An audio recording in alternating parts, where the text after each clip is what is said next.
বিসমিল্লাহিররহমানিররহিম।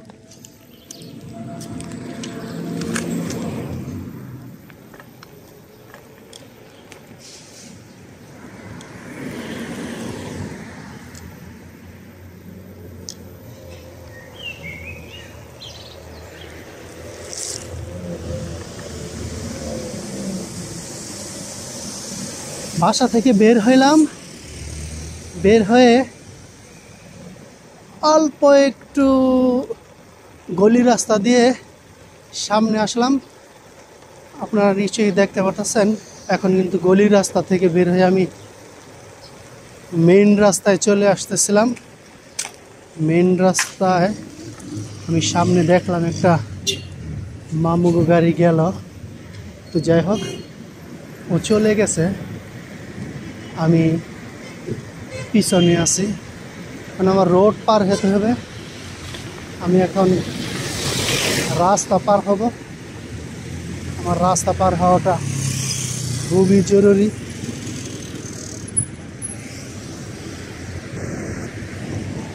ওই যে সামনে যে জায়গাটা দেখতেছেন, এটা হচ্ছে মুজাম্মা আম্মান বলে এটাকে। মুজাম্মা মানে হচ্ছে বাস স্টেশন।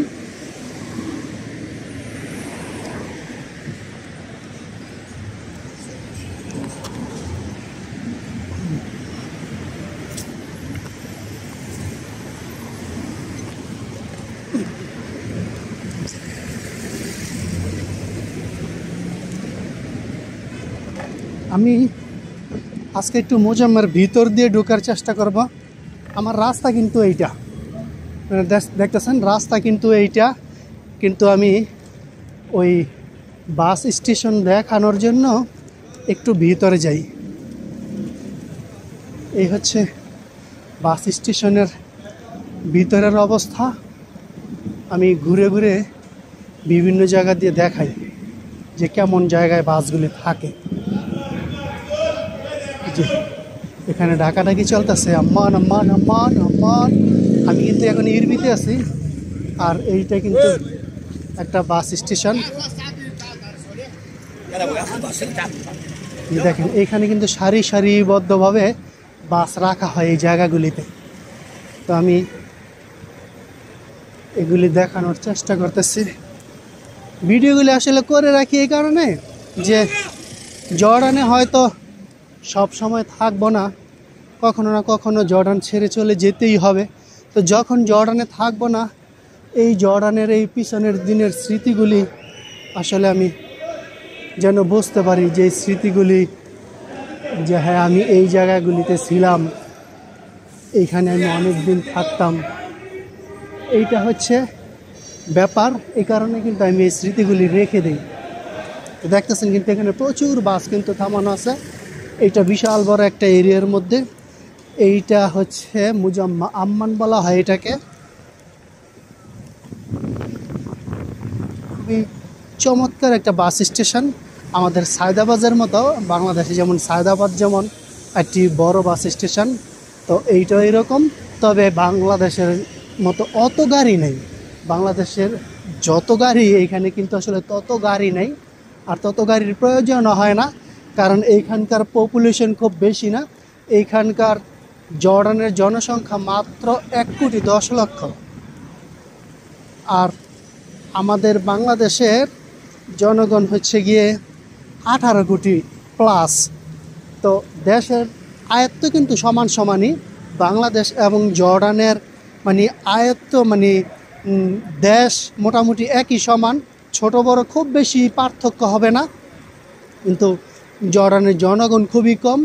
আরেকটা বিষয় হচ্ছে কি, এইখানে বাসের অত বেশি প্রয়োজন হয় না কেন, এখানে সবার যার যার মানে নিজস্ব প্রাইভেট কার আছে, সবার প্রাইভেট কার, রিক্সার মতো কিন্তু এইখানে প্রাইভেট কার চলে।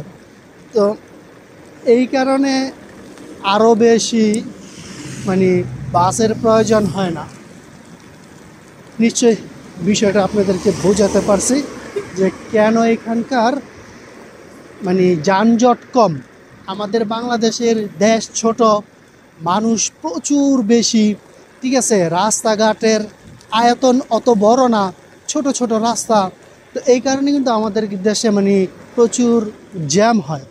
আর এই দেশগুলিতে বা আমরা অনেকেই যারা বিদেশে থাকি বাংলাদেশকে বিদেশের সাথে কম্পেয়ার করার চেষ্টা করি।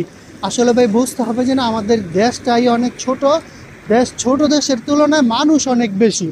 এখন যত বেশি মানুষ আছে, এই তত বেশি মানুষের যদি পরিবহন ব্যবস্থা করতে হয় তাহলে কিন্তু অনেক পরিবহনের প্রয়োজন হয়।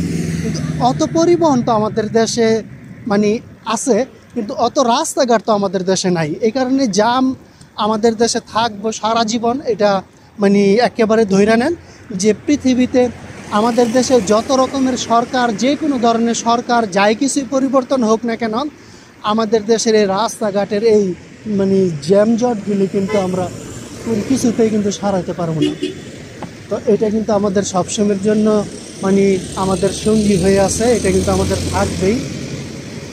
এখান থেকে আমরা কখনোই মুক্তি পাবো না। আর এইখানে আমি যেইখানে আছি দেখেন, জর্ডানে কত চড়া চড়া রাস্তা, গাড়ি ঘোড়া খুবই একটা নাই, কিছু হালকা কিছু প্রাইভেট কার, খুব বেশি গাড়ি ঘুড়ি নাই। আর এইটা তো হচ্ছে মানে একটু ব্যস্ত শহর, এই কারণে কিন্তু আপনি তাও দিয়ে একটা দেখতেছেন, মানে 2, 4, 10, 12টা গাড়ি দেখতেছেন, একটু ব্যস্ত শহর হওয়ার কারণে।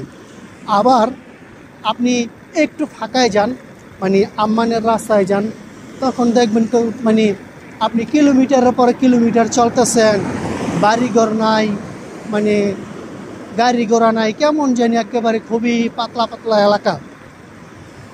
তো যাই হোক, আলহামদুলিল্লাহ দিন শেষে আমরা বাংলাদেশি, বাংলাদেশ আমাদের মায়ের দেশ, আমরা আমাদের দেশকে ভালোবাসি।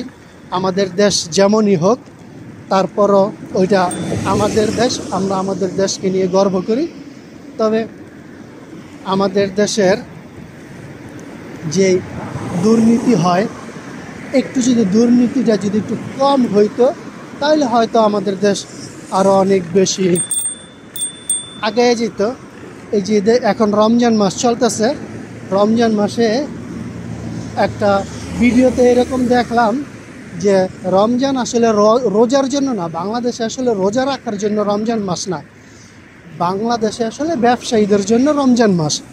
কারণ প্রথম 10 দিন দেখা গেছে যে কাঁচা তরকারি না, প্রথম 10 দিন হচ্ছে খেজুর ফল তারা প্রচণ্ড রকমের দাম বাড়ায় রাখে, এগুলির দাম থাকে অনেক বেশি।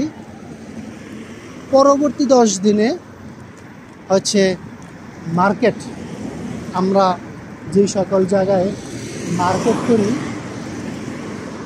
আমি আসলে কোথায় আছি, আমি কোন বাড়িতে কাজে যাব সেটা আমি মনে হয় একটু ভুল জায়গায় চলে আসছি, মনে হয় আই থিঙ্ক আমি ভুল জায়গায় চলে আসছি, আমার কাজের বাসাটা পিছনে রেখে আসছি।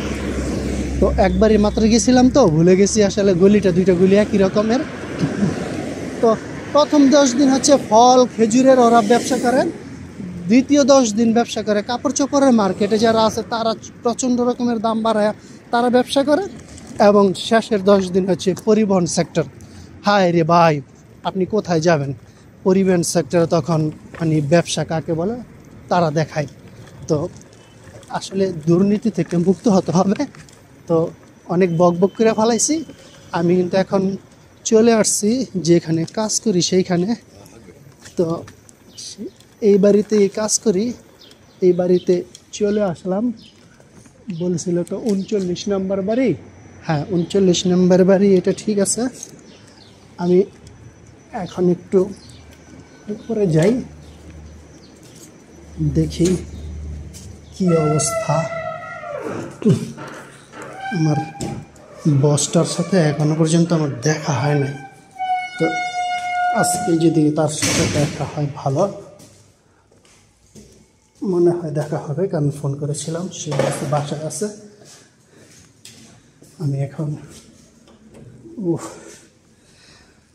হাতে কেন ব্যথা পাইলাম জানি না।